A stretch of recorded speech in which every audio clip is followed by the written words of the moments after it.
Hey, Brian. Well, hey, looks like Gregarious is on top of his game today. As we said, it's it's the dawn of a new medium. So we love it, Scruffy. It is. It is. I'm also toying with green filters today, so I'm underwater. For those wondering, There's a paradox. The more money you spend on equipment, the more touchy it becomes, right? So we both bought the Blackmagic camera and we love it. But on the other hand, you have to deeply understand the digital treatment of color within the codecs of the cameras, and that's not a non-trivial task. it's funny. It's funny because I spent the weekend adjusting everything and had it just right, and then there was a software update for the cameras, a firmware update. So I updated them, and then that reset everything, and I just haven't had the hours. If anybody's watching and you are a Blackmagic expert, John and I would love to hear from you. Yes, let's get some emergency intervention here. In the meantime, though, you're looking well. It's always a pleasure to see you, sir. Feeling good, feeling good. Excellent. Well, let's jump in. We'll give the formal intro to the show, but before we do that, I'd love to hear from everyone where you're tuning in from. Also, to make sure that you ask questions, and if you have any recommendations for future guests, please let us know. And then also, we have a newsletter we'll be starting, and Gregarious will share that link in a moment. And then lastly, we have a new website for the show. It's intersectionslive.com. You can not only watch these shows live there, but you can also catch every episode and also the amazing illustrations and graphic recordings of Leslie Evers.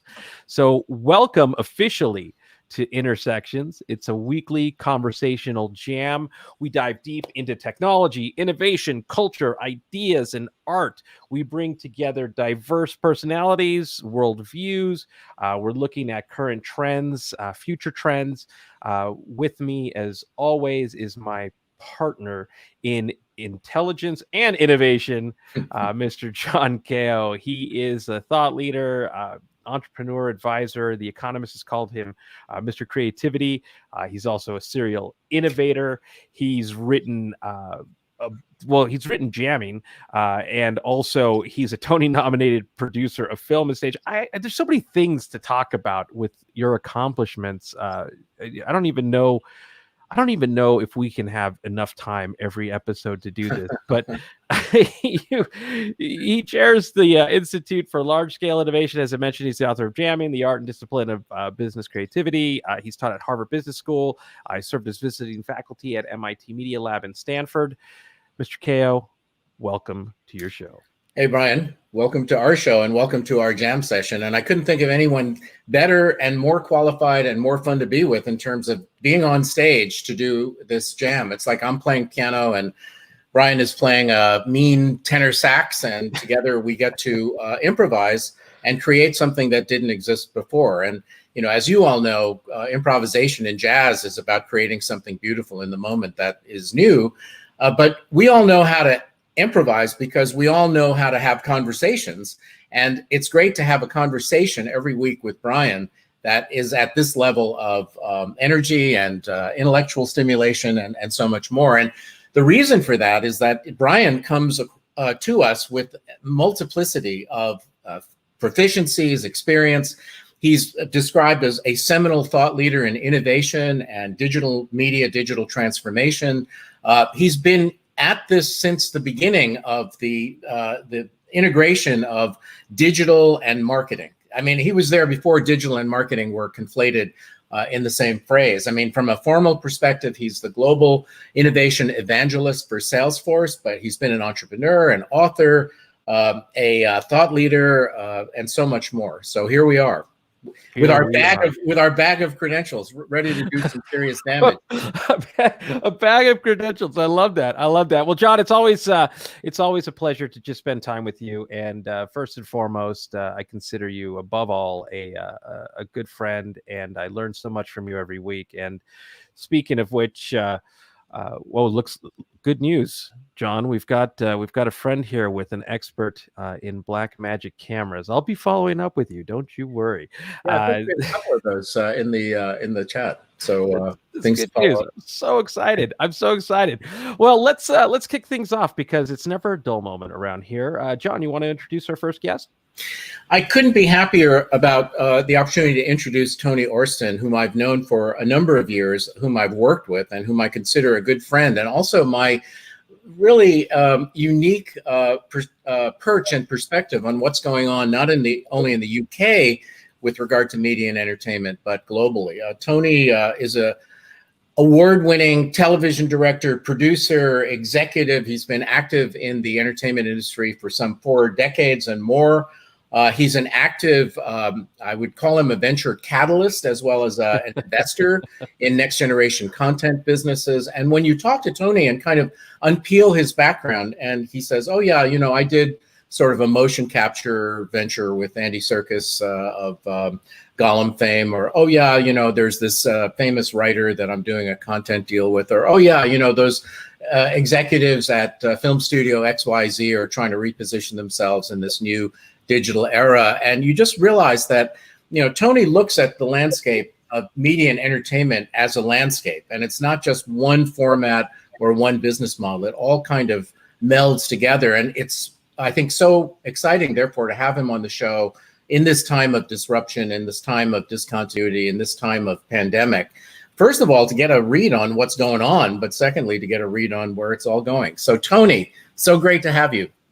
Likewise, thank you very much indeed. Fantastic to be able to join you both. I'm here in sort of the south-ish of COVID land, as we call it, which is England at the moment, in the UK. And it's an extraordinary time. I think it's been an extraordinary time for everybody. And I think the most interesting thing is we normally have, enemies when we produce things. It could be the lighting director, it could be some of the actors, could be the producer, it could be me. But at the moment, we all have one enemy, and that is COVID.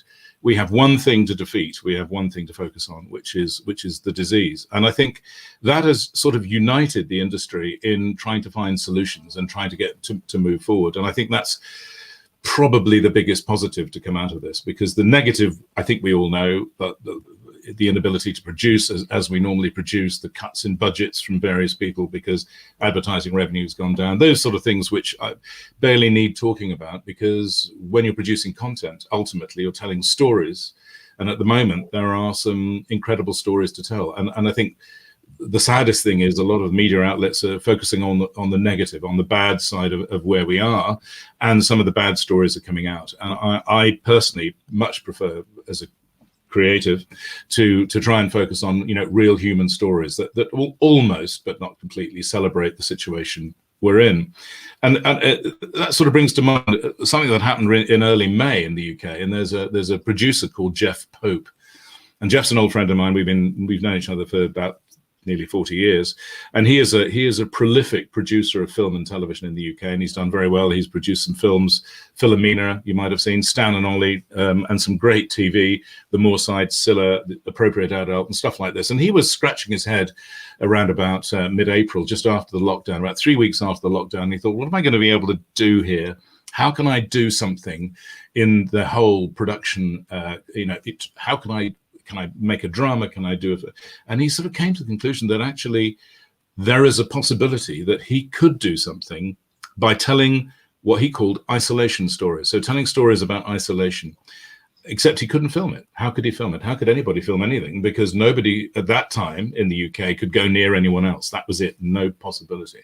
So he came up with this idea, which is extraordinary, and it was to decontaminate film equipment or digital camera equipment and everything else, and give them to the close relatives who were living with the actors of his choice, and teach them over the phone and over Zoom on how to use cameras and how to swing booms, and then get the actors to perform a particular script which he'd written or he'd got written by various writers. So what ended up being a 15-minute drama that was on peak time ITV in the UK, took 4 weeks to commission. From his idea to it being on screen took 4 weeks, and every single moment of it was filmed by either the direct family of the actors and in their homes, and they were coached by being able to, so the lighting director and the camera operators were able to see what was being filmed through Zoom,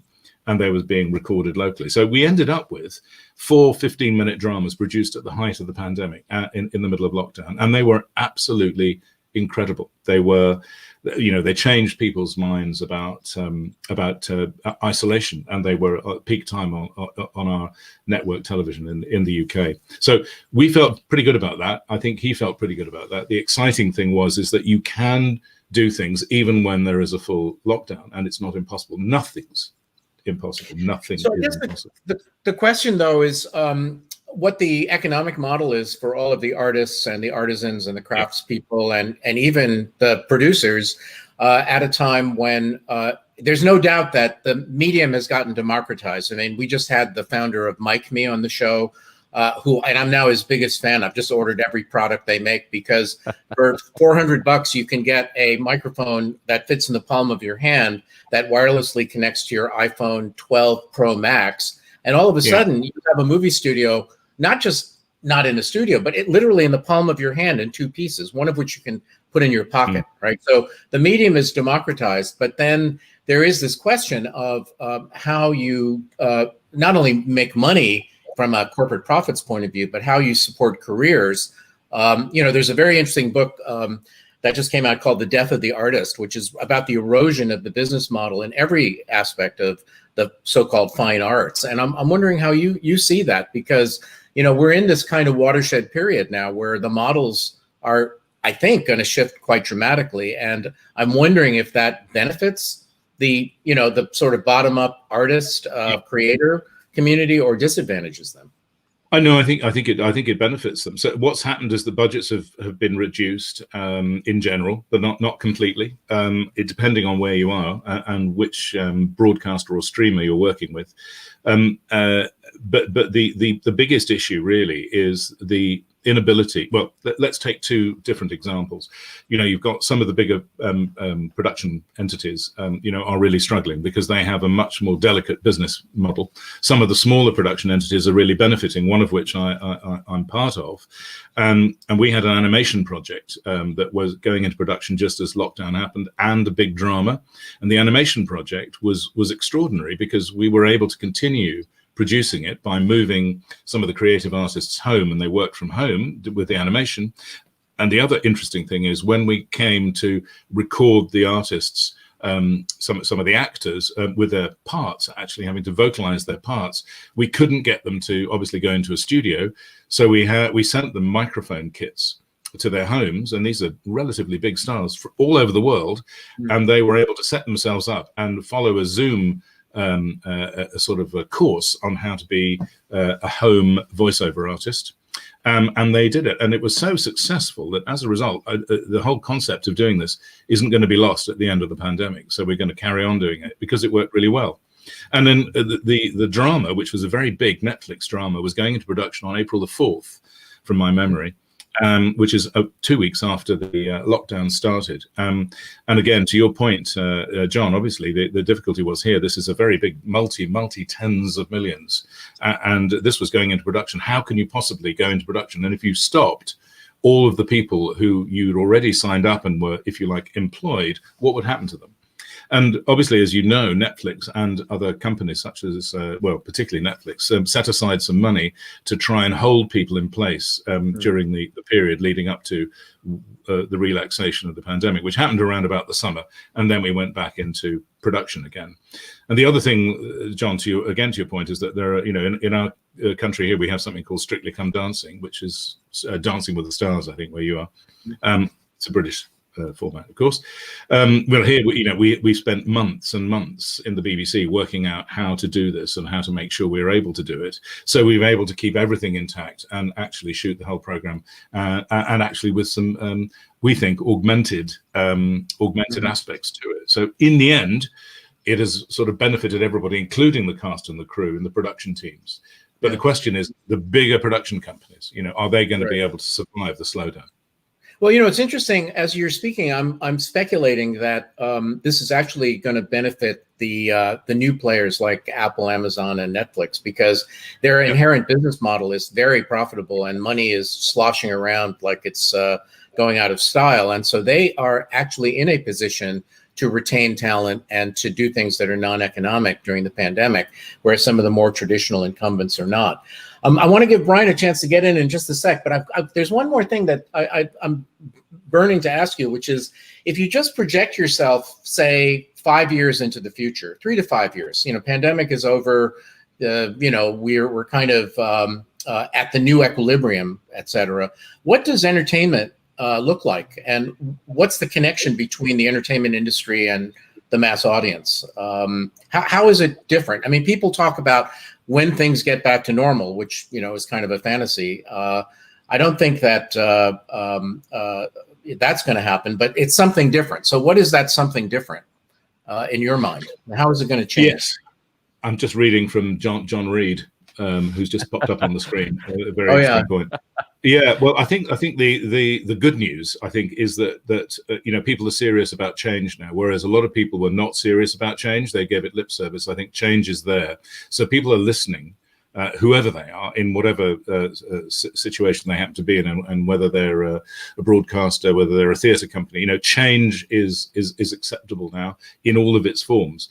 Budgets are tighter, they're going to be smaller, people are going to work, if you like, harder for less money, but there's going to be more flexibility. And we've already seen that people are more interested in ideas than they were.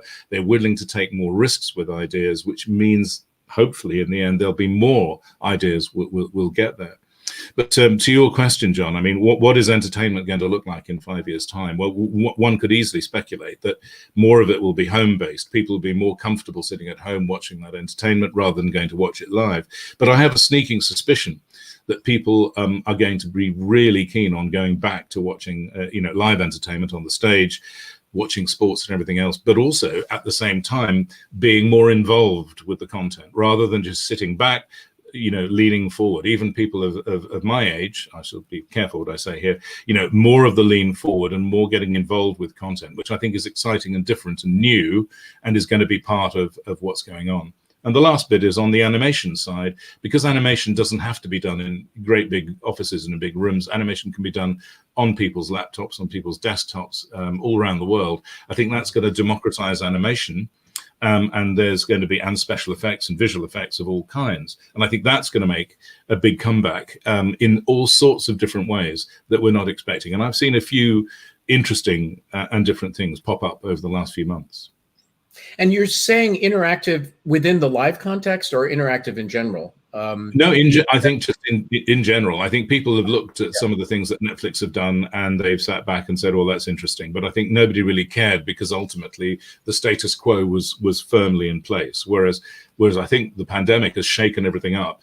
And yes, the gentleman who came on earlier, it means that artists who are used to doing what they were doing are going to have a much harder time, certainly to begin with. But I do believe that the volume of content, the volume of actual content created across all the different streams will be greater than it is at the moment. And there'll be more participation from the people watching. Right. Brian, over to you. Yeah, yes. I'm just fascinated here by the conversation between you two. I find myself a spectator in this fantastic conversation, but also John's comments are very interesting, Tony. And thank you for addressing them in real time. Actually, I was going to ask you something, but now John has prompted me to think about something sort of complementary to what he was thinking.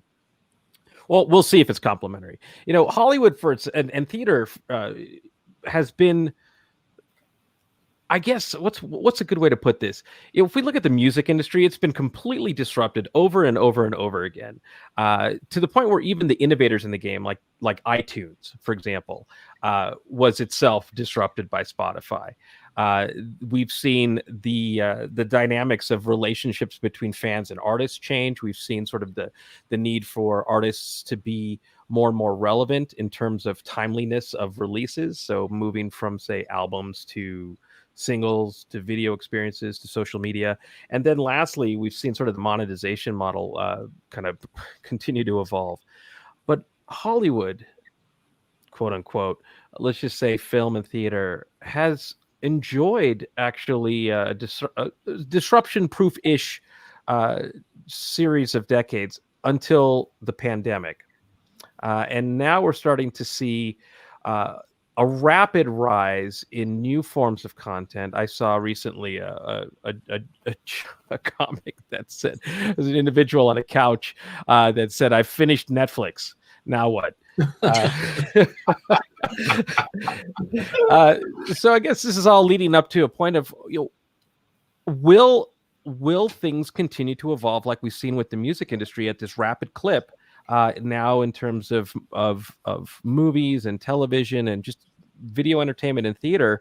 And are we going to see new revenue streams and new opportunities for artists in this new genre? I would firmly believe that could be the case. I mean, the worst thing about change is the fact that it's change. People are scared of change, but we have no choice over this. It isn't a disrupting. No disruptor has come along and forced itself upon us. This is actual change that we all have to go through. So we can either sit there and take it, or we can fight it, and we can find ways around it. And I think that's very human. I think that's going to be part of where all of our artists are going to be. And if you look at some of the film projects that are at the moment ending up online, for their first Mulan, however you call it in America, Mulan, whatever. That's a very interesting branding operation for Disney. There is Borat, just launched on Amazon Prime, much to the joy of everybody. And I was a man who was, I'm not going to use the word discovered him, but I gave him his first gig, Sasha. Wow. And yes, very proud of that. What I was doing, I don't know, but it was. I think these things are interesting because I was nearly 12 years at Paramount Pictures, and one of the things that they did very carefully was to force the industry to stay exactly where it was, with all the windowing and all the different ways of financing films, and it was very difficult to see how that could change. This is changing it by default, and creating films and single stories that can be seen by people. Netflix obviously started doing this earlier, and how is that going to work? And are we going to be satisfied in watching movies, as we call them, or single stories? Are we going to watch those, through our tablets and phones and our screens, or will we want to still go to the cinema with that? That's a very interesting question. And I go back to what I was saying about the sort of, how do we as an audience get more involved with the content? Mm-hmm. And I think that's part of what this is going to be. It's going to allow us to do that because technology is already there. It's been there for a decade, and I started doing it with a company called Juiced nearly 15 years ago. But we can do that now, and I've seen for the first time that you can, on Disney Plus, I think it's Disney Plus, you can watch a single, argument's sake, an episode of something, and you can loop all your friends in and watch it at the same moment with social media all around it, which is something I was being pitched 15 years ago, and it's not really happened until now. So it's interesting, unusual, exciting. Yeah, I think there is some real room for innovation in the technology local to the audience members sitting at home. I mean, I'm surprised that nobody's invented a digital applausometer. My friends who are musicians say the hardest thing is they're playing their piano, looking at a screen at a friend who's playing the bass across town, and it's beautiful, but there's no audience feedback unless they have time to read the chat or something like that. But it would be really easy to equip your home technology with a dial that could generate that would fit into an algorithm that would generate applause locally to the musicians, and be a meaningful summation of everybody's appreciation of what was going on in that moment. So I think there'll be more of that experiential component locally to the audience. Definitely, I think that's already beginning to happen. There's one British comedy show that does that already. It has a Zoom audience, and it basically it's through a little bit of AI amplifies the audience laughter coming through Zoom, so that it sounds pretty good. sort of. And the other one is in sports, because we can't have sports at the moment, is how do you take maybe 50 people who are sort of applauding or going yay, and how do you turn that into a roaring crowd? And this is an interesting food for thought, and that's been going on for 2 or 3 months now that people have been working on. Right. Tony, can I ask you a question about sort of the future of storytelling? I was intrigued in the last couple of weeks when we saw Disney make an announcement that they're going all in on streaming, Disney Plus, that they're going to rethink the idea of experiential storytelling for this new age, and it got me thinking about things like secret cinema, for example, or what, for those who don't know what secret cinema is, it's basically a sort of this fusion of immersive experience with theater and movies, essentially, where the audience becomes part of the story. It also had me thinking about spatial computing and things like the Void in Salt Lake, and now in various places around the world, where you immerse yourself into a video game by wearing a suit and virtual reality goggles, where you're actually in the game and you feel the game. So now, with pandemic disruption, but also with these innovations in experience and also technology, how do you see storytelling changing over the next few years? Well, I think you're absolutely right, Brian. I mean, there's no question. You may know that I was working with Andy Serkis in a company over the last 5 years, where we were looking at exactly that, and we were trying hard to push the concept of immersion. We called it next generation storytelling. And we got a fair amount of traction. One of the big things we did is we took Shakespeare's The Tempest, and we were with the Royal Shakespeare Company and actually did it live, so that the audience were sort of blown away. We had video projectors everywhere, motion capture, things happening and flying around. And we were quite worried that people were going to get a bit upset that we were messing with Shakespeare, but it actually worked. It was quite interesting. And the thing about it is it got younger people involved, exciting. But the big thing was that we decided that actually, what if we captured the whole performance? And when I say captured, we actually physically captured it, so that you could then put either mixed or augmented reality goggles on when they come in, or VR, something that we have at the moment, and actually be part of that Tempest performance. And that was entirely viable and is in progress at the moment.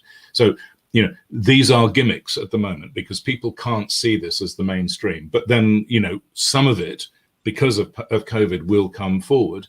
And in certain parts of, let's call it, the Middle East, at the moment, there are ideas of creating the next generation secret cinema. So it's a virtual secret cinema.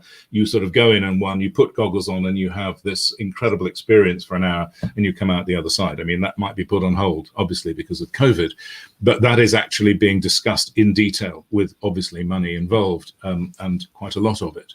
So storytelling is all about being able to put a great story, which has a beginning, middle, and an end, across to either one person or a whole load of people. The best way to do that is obviously to tell a fantastically good story. And my philosophy in life is we probably only scratched the surface. There are probably hundreds of billions of fantastic stories that we haven't yet seen or heard. And I'm really excited that as a result of this, some of those are going to come to the surface in whatever way they can. And I think now they can come in many different ways. Yeah, John, I'm just going to throw this one out real quick. As you were talking, Tony, I started to think of 3D chess. I have wondering, beyond the beginning, middle, and an end of a good story, now do we see an opportunity for dimensions, whereas the audience or the individual participant now almost goes into a story that's a world? I guess maybe taking a cue from video games. Well, I think video games is certainly, I was involved in video games, and the thing about video games, where they have always been, is they've used something called motion capture, performance capture, for the last 25 years. And the idea is, as I'm sure you know, is that you're able to take actors and create avatars with them and make them very lifelike, more and more lifelike as the days go by. And then if you put, because you know all the coordinates of all of this, if you put your viewpoint in the middle of it, you can very much become part of that whole thing very, very easily. And that's been around for decades with video games. So narrative gaming now, which I think is very interesting, is where you actually have a story and you navigate that story yourself, I think is very, very interesting. So it's a director's nightmare. It's like, I don't want them to see it from that position, but no, it's tough. You're going to be seen from that position because they're going to be wearing the goggles and they're going to be doing their own path through the story. I think that's incredibly interesting. Indeed. John, over to you. Well, we could go on and on. I think the only solution, Tony, is to have you come back at some point down the road when things can have gone through another evolution and continue to digest what's going on. Entertainment, media, culture, all of these things make life worth living, and the vehicles for accommodating those are shifting so rapidly that I think some understanding from someone like yourself, who's the lighthouse of perspective, is really valuable. You have Quibi or Chibi, or I never even learned how to pronounce the name of the service. It's pronounced defunct. Quibi, yeah. I mean, disappearing overnight. Down the drain, right? I mean, so things come and go. Creative destruction, as Schumpeter said. So getting your perspective has been extremely edifying. So thank you for being here, Tony. And my pleasure. Fantastic to meet you guys, and I wish you the very best, and stay safe, we have to say. And maybe a wave. I'm disappointed. Should we go for a wave? Stay safe, Tony. I'm going Don't for a catch the wave. All the best, guys. Thank you very much. Cheers, Tony. Thanks. Oh, what a great conversation, John. You're right. We could have kept going. In fact, maybe we should have. In fact, I was going to show you something really quick. These are some of the secret cinema experiences that we've seen where you become. I mean, you're in the movie, almost as if you're invited onto the Broadway stage, if you will. Super fascinating stuff. The one that I wish I could have gone to was Blade Runner. Oh, that would have been amazing. You were going to say, John? Well, I was going to say that once you have that level of immersion, you can also use that storytelling environment for other purposes. I always think of the scene in Empire Strikes Back where Luke goes into the cave and has this hallucination, and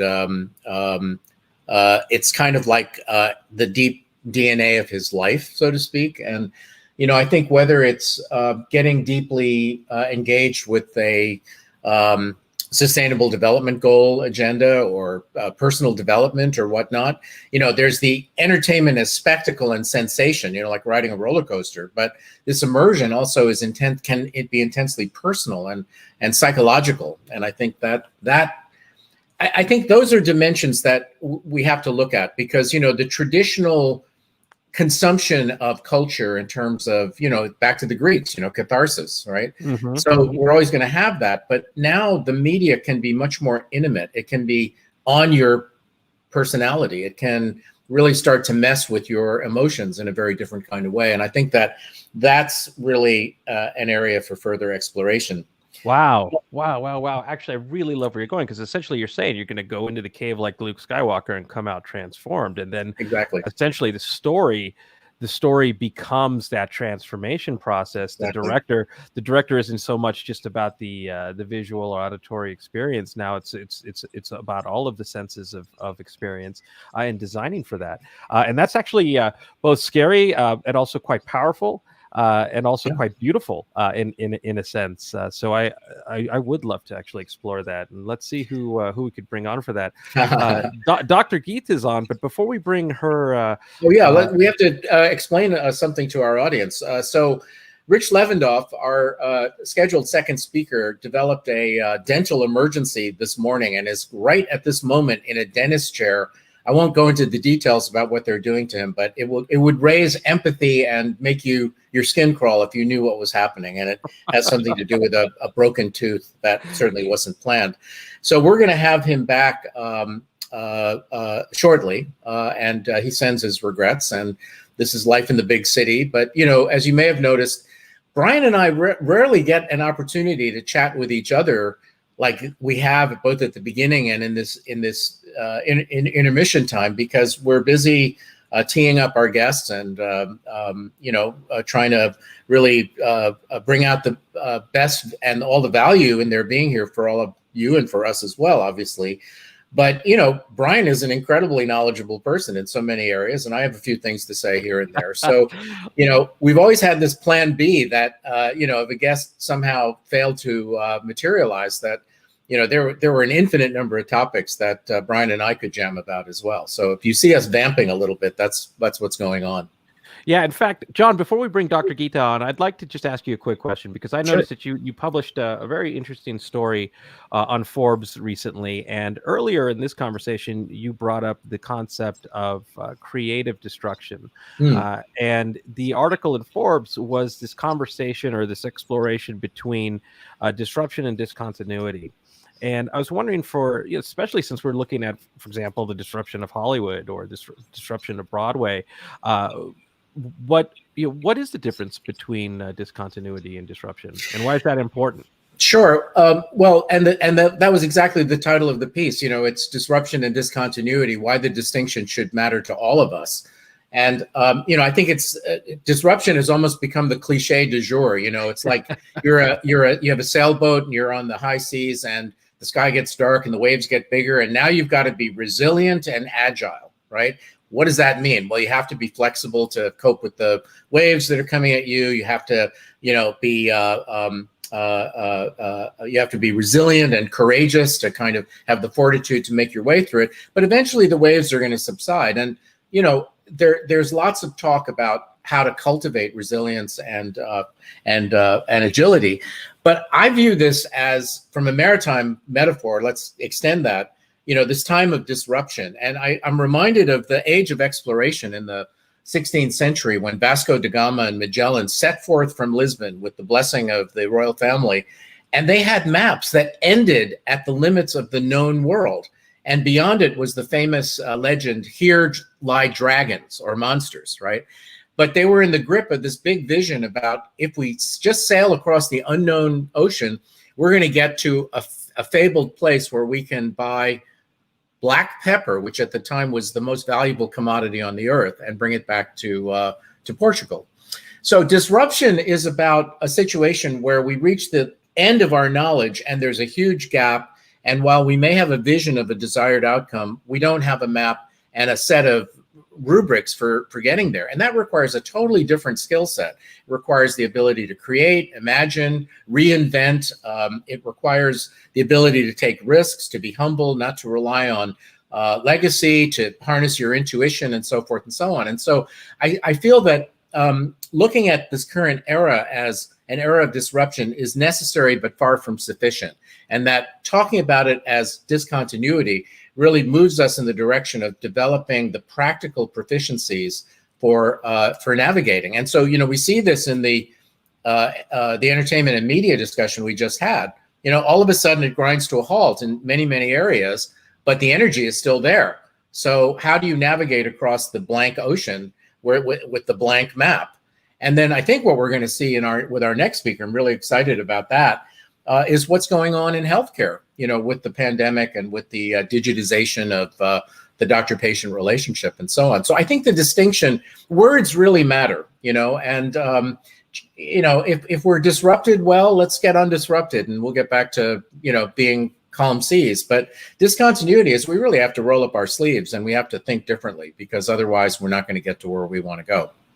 I like how you used calm seas and not the new normal, because I think essentially there should be no race to normalization. This is actually, as an optimist, I see this as a gift. Look, it's uncomfortable for sure, and change is never easy. But I think normal was part of the problem coming up into this moment, and we have an opportunity to sort of reimagine the future that we want. And this is incredibly inspirational. And so our next guest, I guess, is John. First, thank you for that. You're most welcome. Good segue. I do encourage everybody to read the article. Gregarious has shared it across the platforms for us. Thank you, Gregarious. And now I'd like to bring on my friend and colleague, Dr. Geeta Nayyar. She's quite an exceptional individual. I've been working with her for several months now, and I've learned quite a bit already, and inspired to do more. in the future of healthcare. She is also Executive Medical Director at Salesforce. Hello, Dr. Geeta, and welcome to the show. Hi, Brian. Hi, John. Thanks so much for having me on. Good to see you guys are doing well, and looks like you are staying safe. So I'm really happy to see that. Well, we're staying safe, but definitely not looking as cool as you. A very awesome color on you. That chair behind you is really awesome. For those who don't know, I think so. Dr. Geeta is also a fashion icon and style icon as we're learning. She's a HIMSS 20 digital influencer, but I also think she's going to have her own lifestyle channel on Instagram. So, Dr. Geeta, talk to us about the future of healthcare. I mean, talk about an industry that, has been promoting the concept of telemedicine for, back when tele was actually a word that we could appreciate. How have these times sort of changed the way that we need to start thinking about healthcare moving forward? Sure. Well, again, first of all, thank you so much for having me on. I think this show alone is a sign of the times, right? We're live. We're all in different locations, and healthcare, like every industry, is doing exactly the same. So we're seeing patients just like this, and I got to tell you, it's challenging, right? But probably the way it should have been done for a really long time, which is to meet our patients where they're at home, and hopefully in a safer place than the hospital right now. But there are certainly some challenges. I will tell you that, too often my colleagues don't necessarily have the best bedside manner, let alone the best website manner, right? So there are things where Clever. this is not the way to talk to your patients, right? So there are things we have to learn, and we invite people into our homes with our funky chairs. And I just realized my Pilates ball is slowly creeping along over here, and we just have to literally roll with it, right? So I think doctors and patients are rolling with it, and we're all doing the best we can. That's really what this is coming down to. How do you see, though, that relationship changing between doctors and patients now? I'll tell you, just as a human being, I've never been terribly warmed by the color beige in so many doctors' offices, and I've learned to distance myself from any experience that involves a clipboard. Yet, heading into 2020 as a year of just incredible innovation in of itself, but also now disruption. What can we do better to improve that dynamic between doctors and patients? Sure. Well, I know your show is only so long, so I'll keep it short, but there's a lot we can do better, right? There's a lot we can do better. I think the first thing you actually just said is really critical, which is, you're a human being, right? I think somewhere in this, we forgot the fact that doctors, nurses, the entire care team are human beings as well, right? And they are being burned out and churned out through this pandemic. And they were actually way long before this pandemic, they were in the same spot. And what we're learning is that when physicians are burned out, when nurses are anxious, so is the patient experience, and so is the outcome for the patient, right? So first and foremost, we have to put the oxygen mask on. We have to make sure we're taking care of our employees, which include the staff that is caregivers, right? And then empower them to be in situations and have the right tool sets to take care of the patients they're meant to. So I think we're humanizing, right? And again, to your point, inviting each other into each other's homes. We're having different discussions than we did for before. Maybe good, maybe bad, but we're definitely building the car as we're driving it here in the medical space. Well, there's nothing wrong with that, as long as we're seeking to make improvements, and that's such an important dynamic to introduce, which is thinking about doctors and nurses and frontline workers the way that we think about, for example, in the business world, the relationship between customer experience and employee experience. In fact, another one of our colleagues, Tiffany Bova, who will be on the show in a few weeks, recently published a report with Forbes that showed the relationship between customer experience and then investing in employee experience actually drives better business outcomes, which, I mean, in hindsight might seem commonsensical, but I think it's really, like you said, putting the human being front and center of all of these things.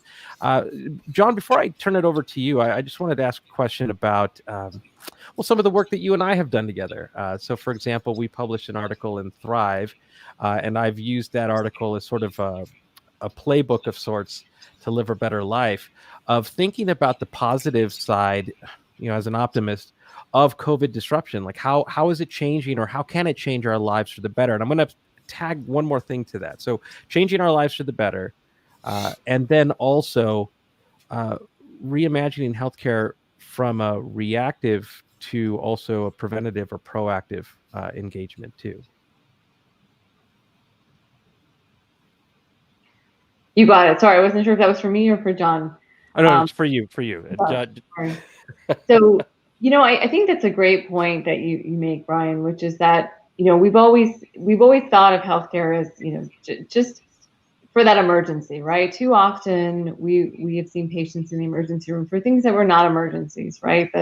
The typical allergy, typical ear infection, birth control, believe it or not, because folks, number one, didn't have insurance. 2, had no idea who their primary care doctor was, or 3, there was like a 9-month wait to go see a doc, right? So the ER was what was available 24/7, and that's so often where consumers were going for just anything and everything, right? The pandemic has forced us to now say, gosh, the ER is the last place we want to be, which is what doctors have been telling patients for a long time, right? I never want to see my patients in the ER. If they're in the ER, we've already lost the game, right?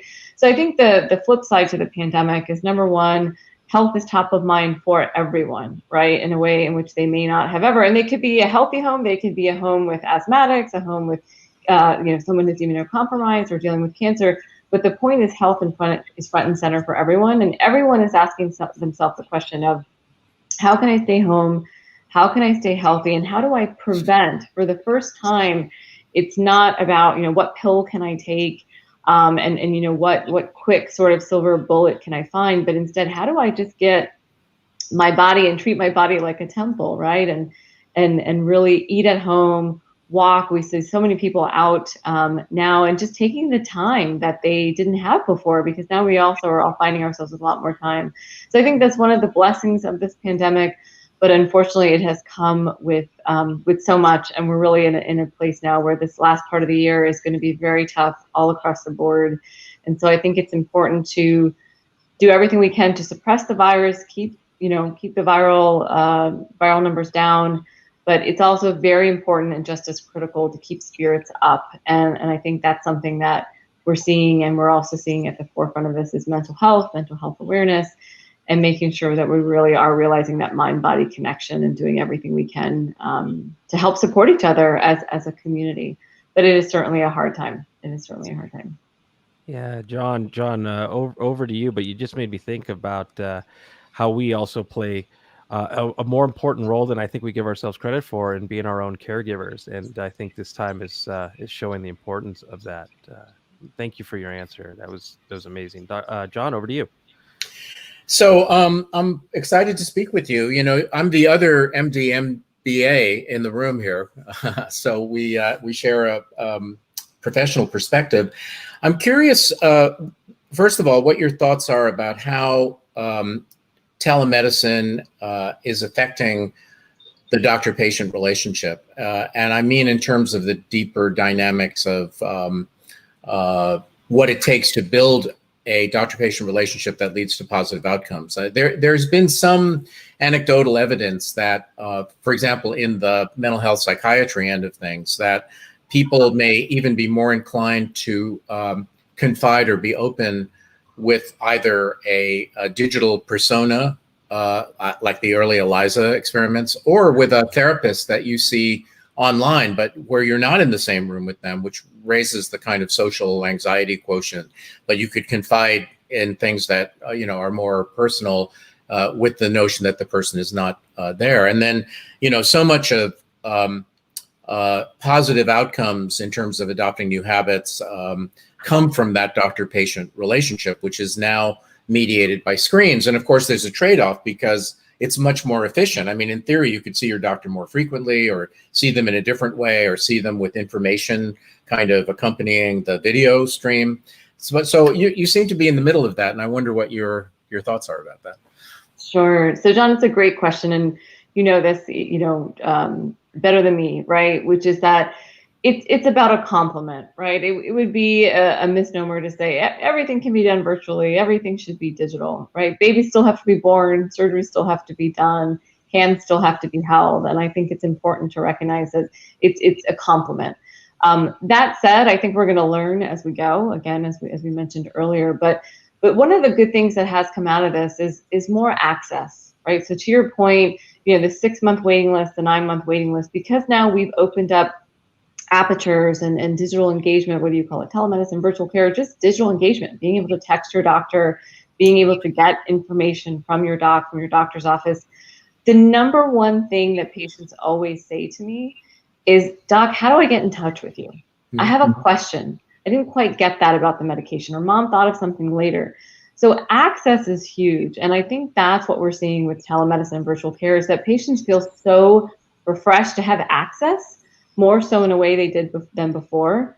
I will also tell you that because of the aperture we're on, right, because we're digital, we're actually looking each other in the eye more than we did before. Because otherwise, when patients will come in the room, we're so busy typing on their computer, our back is towards them, the technology is not great, it's cumbersome for the doc, and so they're spending a lot of time actually looking down at a screen as opposed to into the screen, right? So the irony of this is that we're looking people in the eye a lot more than before. That said, we have a lot to learn, right? Because we're also doing a lot of this. I'm not going to lie, right? We're doing a lot of, I hate to tell you, you have this chronic disease called lupus, and it's going to affect the rest of your life and possibly every organ that you. So that for me is not the way to tell a patient a new diagnosis. And I will tell you that even if I were to look them in the eye through a computer screen, I would not want that to be the way that I interact with the patient. So I think we're also learning what visits are appropriate for an interaction such as this one versus what are not. And there could be different criteria, which is a physical procedure needs to be done, a physical lab test or imaging needs to be done. And then there is something about the soft skills, right? And we're certainly learning that is important. And, whether it's a new cancer diagnosis, an HIV diagnosis, a COVID-19 diagnosis, these are life-changing diagnoses. And I think we can all appreciate that actually having that conversation in person has value. And that's what we as an industry have to figure out, right? We're figuring out what can we automate, what can we personalize, and what can we really complement in both to ensure access and quality care. And that's what we're doing at Salesforce. That's what we're seeing across the industry, all with an eye towards safety in these really uncertain times. And I think we're going to continue to learn as we go, but I think there is ample room for improvement, and there's no going back. I mean, I think there's no going back after this for sure. It would be interesting to figure out if people actually do provide information in a more truthful way with a virtual connection. I mean, I remember when I was a medical student that, I was instructed that when you ask somebody how many cigarettes they smoked or how many drinks they had per day or per week, you had to multiply by 2 or 3 depending on how credible you thought the patient was. And it'd be relatively simple to find out whether people have a tendency to be more accurate in their presentation online. So related to this, the technology, I'm sure you've read Eric Topol's stuff, and Eric Topol, for those of you out in the audience who haven't read his stuff, is a very big, sort of digital health thought leader. And Kevin Kelly talks about the transition from events to flows as being a central kind of inexorable feature of our move into this more sophisticated digital environment. And so in healthcare, right, I mean, I see my internist twice a year because I'm a little older, I want to pay attention. And, I get blood work probably once a year, and, he listens to my lungs once a year. And those are events, right? But now you have increasingly powerful ways to generate health-related data, and not just, cardiac data from your Apple Watch, or your glucose, but also behavioral things that have to do with eating and level of activity and sleep and potentially other markers of stress or lack of stress that can flow to your health practitioner and also flow to you. And so I'm wondering if you see that as being a big deal, and if you see that as being a feature of the kind of healthcare experience for all of us down the line.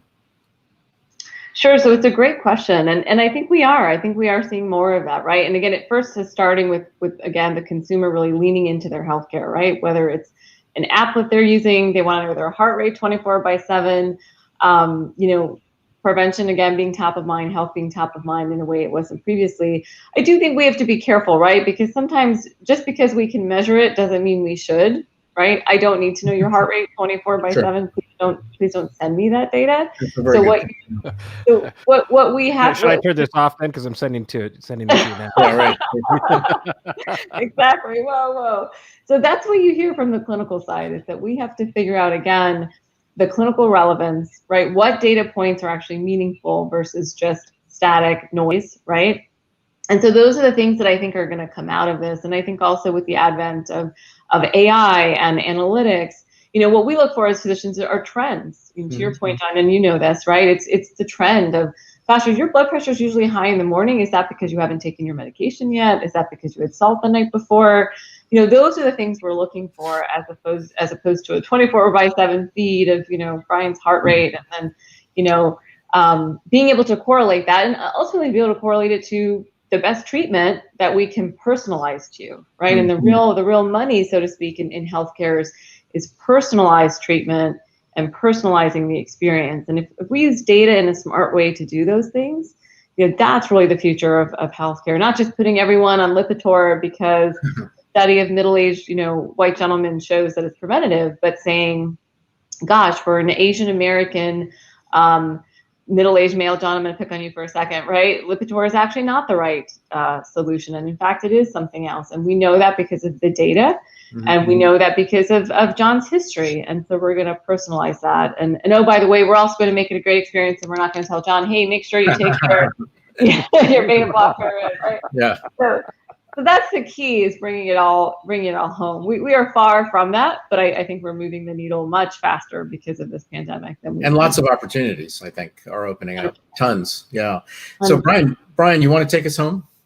Yeah, well, I just want to close out with 2 more minutes, if you don't mind, Dr. Geeta, is to share a little bit of the individual healthcare or the self-care that we could focus on here, and kind of leave us with some of the things that we had written about in our article in Thrive about how these lockdowns can save more than your life, and maybe give us some of your best observations and tips for us that'll close us out. Sure. Thanks, Brian, for that. No, I appreciate it. And listen, I also would be remiss not to mention we're about to start holiday season, right? So I think first and foremost, it's an acknowledgement that anything you do right now is measured risk. It doesn't mean that you shouldn't, right? Mental health is really number one, top of mind, again, and getting harder in these last few months of the year where we're all tired, the health system is tired. So taking the time out to go for walks, cook a meal, check on your neighbor, right? That actually makes you feel good, right? Data shows us that when you do an empathetic gesture, when you're checking on your community, there's actually a mutual benefit, right? Calling mom or dad, it's a time to get really creative to keep our spirits up. I think we're also focused on the virus, but I think we need to keep the virus down and keep spirits up. We're getting very creative for Halloween at our house. We're doing glow-in-the-dark basketball and glow-in-the-dark jump rope, and I got a DJ for like 5 kids. I mean, small, everyone's wearing a mask. They get a big prize if they wear their mask through all these games. So, we've got to take care of each other, but I think the name of the game right now, Brian, is actually keeping spirits up. And, everything we discuss in that article, it is keeping spirits up. We're finding that when we spend meaningful time on our mental health, our physical health, and taking the time to take care of ourselves and our neighbors, that we do feel good, right? Even through a kind of crummy time. And I think we have to actually lean into that and just find safe ways to go about it. and check on each other. I love that. I love that. And of course, I have to get a dad joke in, which is keeping spirits up is perfectly timely for Halloween. Exactly. I'll Thank send you the so pictures. much. Thank you so much for joining us. It's always a pleasure to speak with you. Great to meet you. And I'll see you on the other side back at the Ohana. Sounds great. Likewise. Take care, gentlemen. You know, John, I was going to ask her if she could give me a remote diagnosis as to why I look so green, but we'll leave that for another time. John, is always an amazing show. I got to tell you, both conversations were just eye-opening and riveting, and gosh, I'd love to find a way, you know, outside of the show, John, is maybe we can explore sort of like a future of entertainment and experience with Tony, Sure. like as a Forbes article or something that we could collaborate on together. Sure, absolutely. I mean, I think it would be interesting to bring together a few of the big brains that he knows in that field, because he knows everybody basically, and then maybe a few people that I know, and have a brainstorming session. You know, I mean, actually have I mean, I think the Forbes article is great if we wanted to extend that, doing a deep dive and inviting people in for a couple hours of brainstorming and using a collaboration tool like Miro or something like that. And we could use that formula then with other domains like healthcare. You know, we didn't, I mean, one of the things I wanted to ask Geeta about was, you know, this whole kind of merging of wellness with medicine, and this kind of new kind of blue ocean area that's represented by the melding of the two. And that could be a great topic for a brainstorm. So, you know, maybe what part of Intersections is about is identifying agendas where we can then, you know, kind of pull down the periscope and dive deep for a while and really explore it. Gosh, you know, actually, that's a great idea, because as you were speaking, I was thinking, well, maybe we should have sort of like a follow-on show where these become live jam sessions, intellectual jam sessions, and then the result is whatever we publish wherever we publish it. And in the last circumstance, we could bring Gabor back on to help us reimagine sort of some of this blue ocean stuff, or slingshot as he would call it today. But yeah, let's explore that. Yeah, definitely. Let's explore that, John. All right, everybody. Well, thank you so much for tuning in. It's been another exceptional show. John, it's always a pleasure to be here with you. Likewise. I very much enjoy these times. I leave all the more inspired and also smarter. And next time we connect on this show, we're going to have an election in this country, and so fingers crossed that humanity. Let's see, bring that into view. Humanity wins. So, John, until next week, my friend.